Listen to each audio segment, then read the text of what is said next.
Güllen Yengebat'ta sklat satıladı mına, ölme sanki. Mektepti yanında. Bir yakın başa şimdi. Bir yakın mektep. Dere peri sataman liseden boladı. İçinde mal bakaman liseden boladı.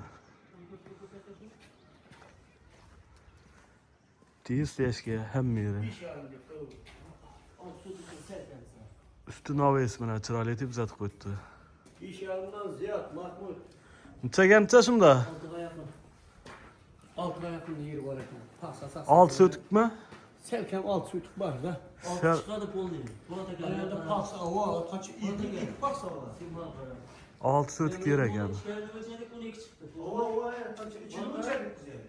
Alt sütük efendim. Alt çocuk çıkardı. İçini uçardık bize.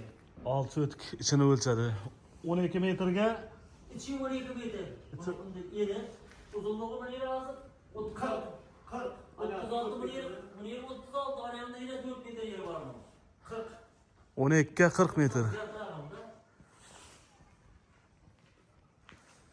İskeçke bolup turptu. Üstleri hava ismine çıraylı bolup. Mal baksadan boladı. Beri atsadan boladı sıkılıp. Hem özge oğayla mektepti yanı. Alatın adamlar bolsa havalaşa öğretse. Pulu 200 milyon soğum. Azrak geçip beradi. Alt sötük. Ağzımın içini ölçedi. Sırtı bilen ölçese alt sötük toşni. Alat oğullar bolsa havalaşa öğretse. 50 olanlara 13'te.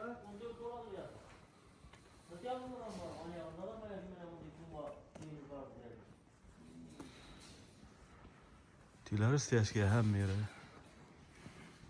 Alt sütük var. Alt sötük yer. Pulu 200 milyon soğum. Azrak kaçıp beradi. Üstünde.